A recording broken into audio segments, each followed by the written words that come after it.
Good evening and welcome to our weekly presentation World Watch, the program which usually brings you a roundup of news from around the world. Today focuses mainly on the tragedy that has stunned the world, the death of Diana, the Princess of Wales. This week, millions around the world bid farewell to the people's princess, Diana, the Princess of Wales, as she leaves on her final journey. A stunned world struggles to come to terms with the tragedy that echoes the assassination of President John F. Kennedy and the fairy tale romance that was too good to last. A stunned world struggled to come to terms with the death of Diana, the Princess of Wales, as they bade farewell to her on her final journey.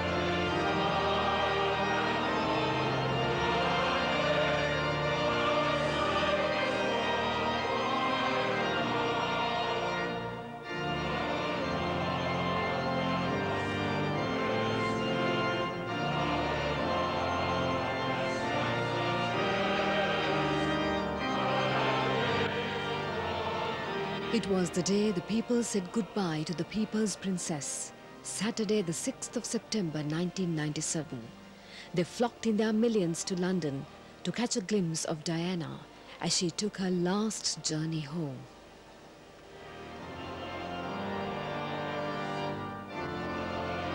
The coffin was draped in the royal standard and adorned with wreaths of white lilies, roses and tulips, the princess's favorite flowers, which shone in the bright morning sunshine.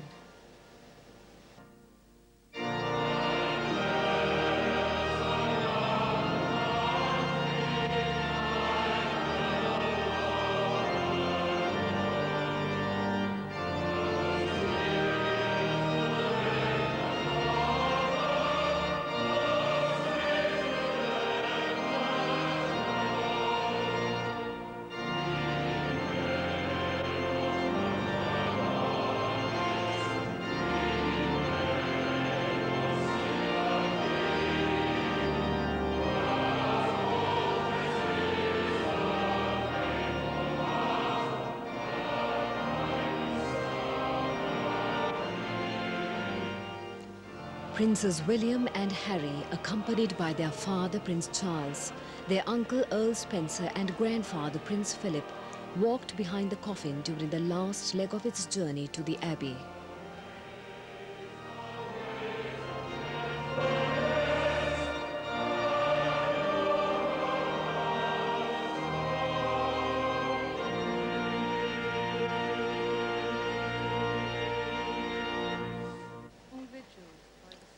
After readings by Diana's two sisters, Lady Sarah and Lady Jane, singer Elton John, a long-time friend of the princess, took his place at a black grand piano to sing a rewritten version of Candle in the Wind.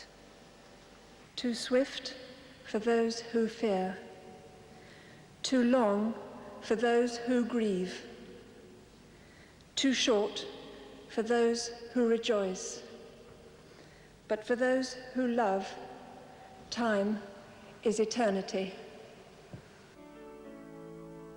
And it seems to me you lived your life like a candle in the wind, never fading with the sunset when the rain set in. And your footsteps will always fall here along England's greenest hills.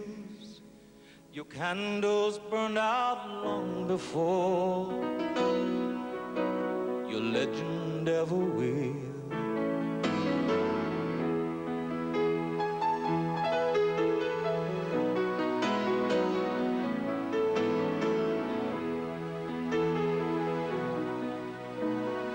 Loveliness we've lost, the those empty days without your smile. This torch we'll always carry for our nation's golden child.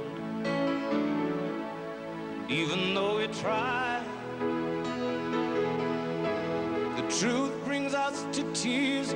All our words cannot express the joy you've brought us through the years. And it seems to me you've lived your life like a candle in the wind, never fading with the sunset when the rain set in. And your footsteps will always fall here along England's greenest hills.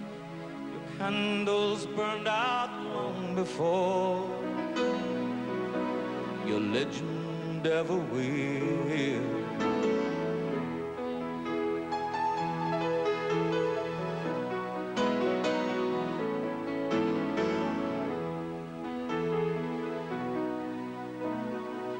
Goodbye, England's rose. May you ever grow in our hearts. You were the grace that placed yourselves where lives were torn apart. Goodbye, English rose, from a country lost without your soul, who missed the wings of your compassion more than you will ever know. And it seems to me you've lived your life like a candle in the wind, never fading with the sunset when the rain set in. And your footsteps will always fall here along England's greenest hills. Your candles burned out long before your legend ever will.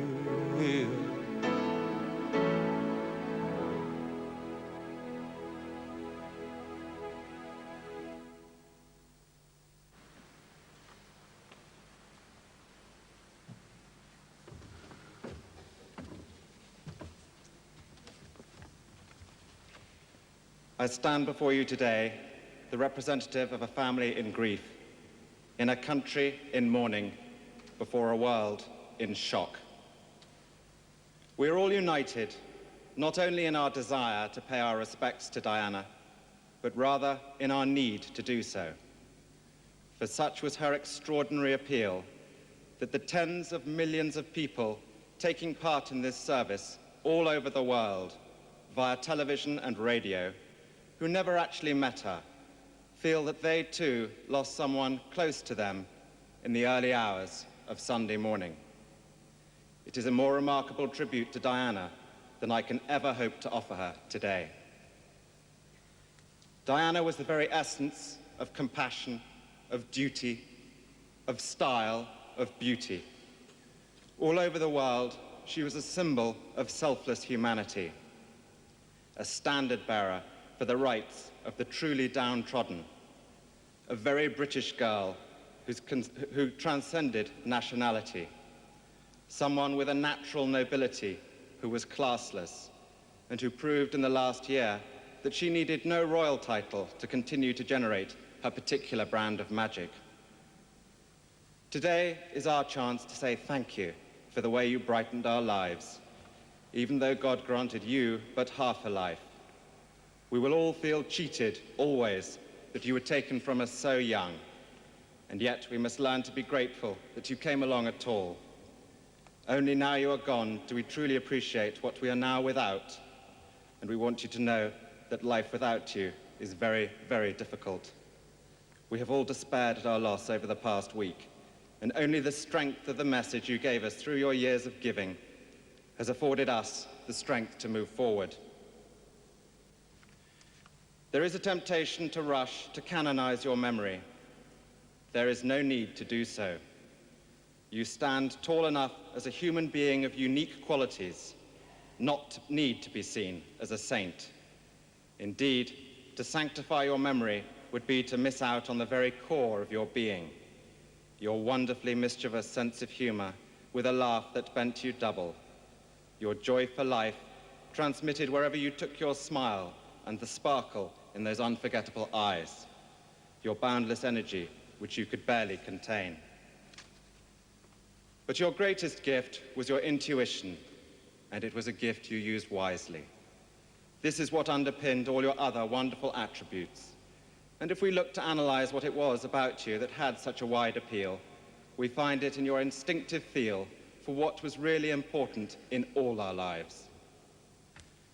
Without your God-given sensitivity, we would be immersed in greater ignorance at the anguish of AIDS and HIV sufferers, the plight of the homeless, the isolation of lepers, the random destruction of landmines.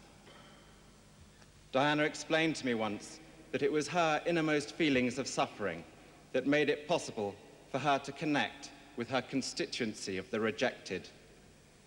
And here we come to another truth about her. For all the status, the glamour, the applause, Diana remained throughout a very insecure person at heart, almost childlike in her desire to do good for others so she could release herself from deep feelings of unworthiness, of which her eating disorders were merely a symptom. The world sensed this part of her character and cherished her for her vulnerability, whilst admiring her for her honesty. The last time I saw Diana was on July the 1st, her birthday, in London, when typically she was not taking time to celebrate her special day with friends, but was guest of honor at a fundraising charity evening. She sparkled, of course, but I would rather cherish the days I spent with her in March, when she came to visit me and my children in our home in South Africa. I am proud of the fact that, apart from when she was on public display meeting President Mandela, we managed to contrive to stop the ever-present paparazzi from getting a single picture of her. That meant a lot to her. These were days I will always treasure. It was as if we'd been transported back to our childhood, when we spent such an enormous amount of time together, the two youngest in the family.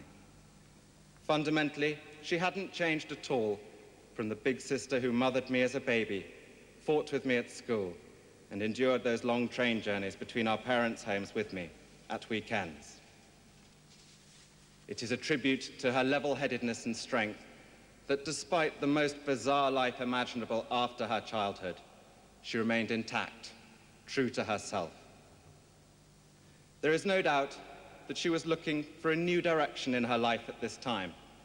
She talked endlessly of getting away from England, mainly because of the treatment that she received at the hands of the newspapers. I don't think she ever understood why her genuinely good intentions were sneered at by the media, why there appeared to be a permanent quest on their behalf to bring her down. It is baffling. My own and only explanation is that genuine goodness is threatening to those at the opposite end of the moral spectrum. It is a point to remember that of all the ironies about Diana, perhaps the greatest was this: a girl given the name of the ancient goddess of hunting was, in the end, the most hunted person of the modern age. She would want us today to pledge ourselves to protecting her beloved boys, William and Harry, from a similar fate. And I do this here, Diana, on your behalf. We will not allow them to suffer the anguish that used regularly to drive you to tearful despair. And beyond that, on behalf of your mother and sisters, I pledge that we, your blood family, will do all we can to continue the imaginative and loving way in which you were steering these two exceptional young men, so that their souls are not simply immersed by duty and tradition, but can sing openly as you planned. I would like to end by thanking God for the small mercies he's shown us at this dreadful time, for taking Diana at her most beautiful and radiant, and when she had joy in her private life. Above all, we give thanks for the life of a woman I'm so proud to be able to call my sister, the unique, the complex, the extraordinary and irreplaceable Diana, whose beauty, both internal and external, will never be extinguished from our minds. The service, which lasted around an hour, ended with a minute's silence before Diana's coffin began its journey to its final resting place in Altop.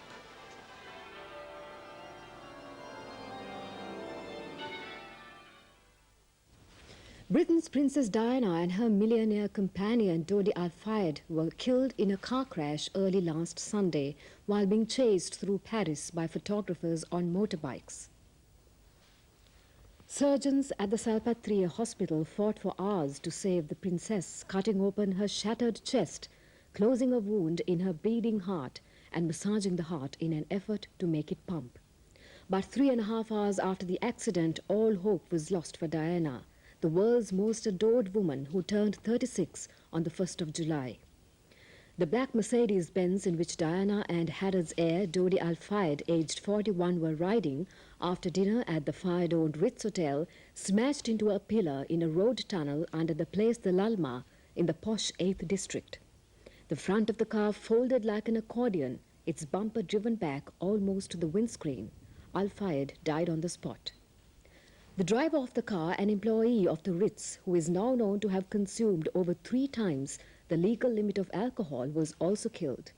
The 4th person in the car, a bodyguard, was injured and freed from the crushed wreckage by rescue workers who cut the roof open from stem to stern. Diana's former husband, Prince Charles, was telephoned with news of the crash at Balmoral Castle, the royal family summer home in the Scottish Highlands. He broke the news of her death to their sons, Princes William and Harry. Diana and Dodi had been the focus of frenzied media attention for well over a month after photographs showed the pair embracing on a Mediterranean holiday. Just weeks before her death, Diana lashed out at the press in an interview published in the French daily Le Monde, saying that the press was ferocious and it pardons nothing. It only hunts for mistakes. Every motive is twisted. Every gesture criticized, she was quoted as saying. When I started my public life 12 years ago, I understood the media might be interested in what I did. I realized then their attention would inevitably focus on both our private and public lives.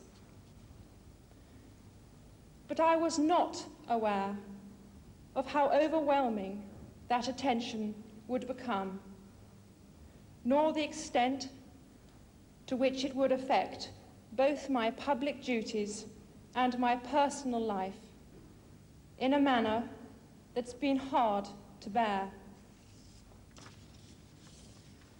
At the end of this year, when I've completed my diary of official engagements, I will be reducing the extent of the public life I've led so far. British Prime Minister Tony Blair was choked with emotion as he spoke to the media after Diana's death was confirmed. I feel like everyone else in this country today, utterly devastated.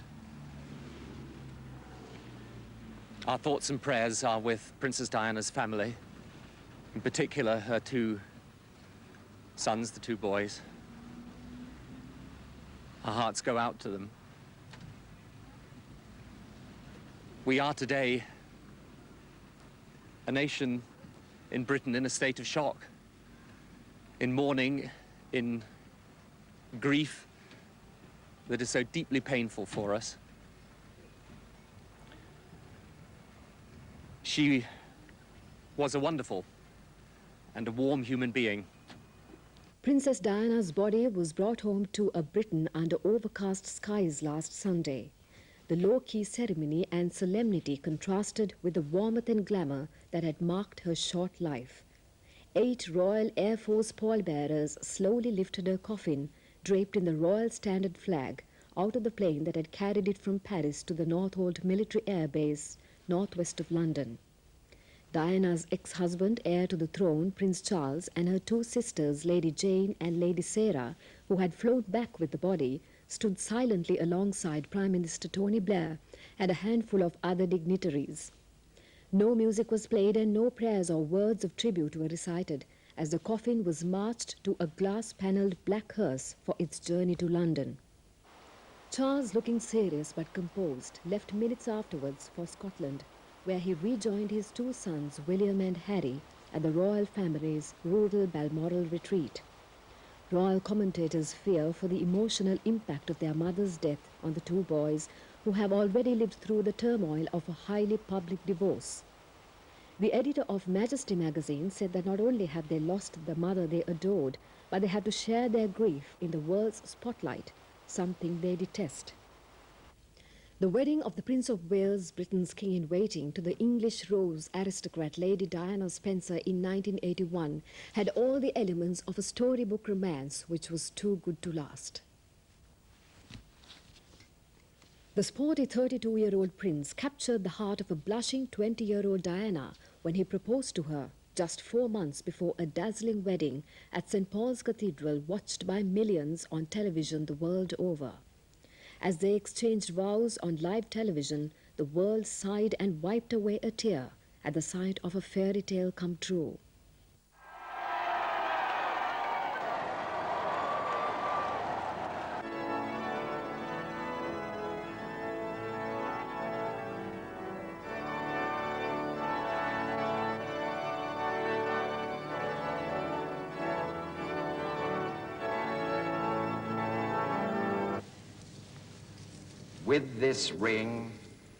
With this ring, I thee wed.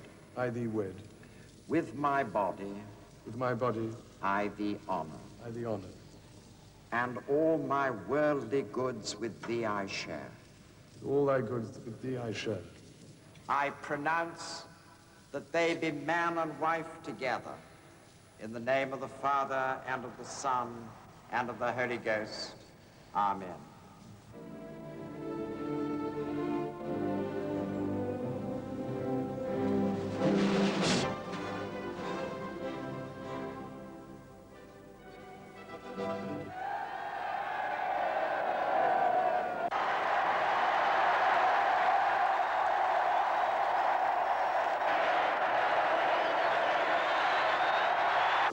In June 1982, 11 months after the wedding, Diana produced the son and heir and second in line to the throne, William Arthur Philip Louis, a cause for national rejoicing. By the time the second child, Harry, was born in September 84, storm clouds were hovering in the horizon. The following year, the first reports of difficulties in the royal marriage began to surface. In June 92, Andrew Morton's book titled Diana, Her True Story, which made front-page news all over the world, confirmed rumors and suspicions about the rocky royal marriage. Diana cooperated through friends in the writing of the book, which showed her trapped in a loveless marriage and attempting suicide to attract her husband's attention.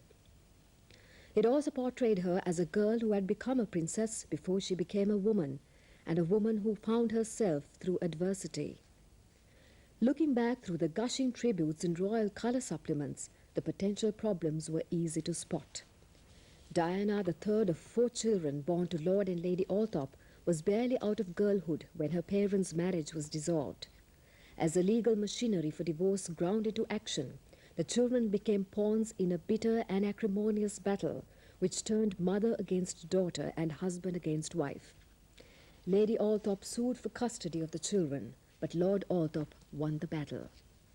Diana, the child of a broken home, gave herself up to a life sentence of media scrutiny that would have tested the most mature and confident of women. Charles, used to being the center of attention as heir to the throne, found himself playing second fiddle to a woman 12 years his junior, who shared few of his highbrow interests.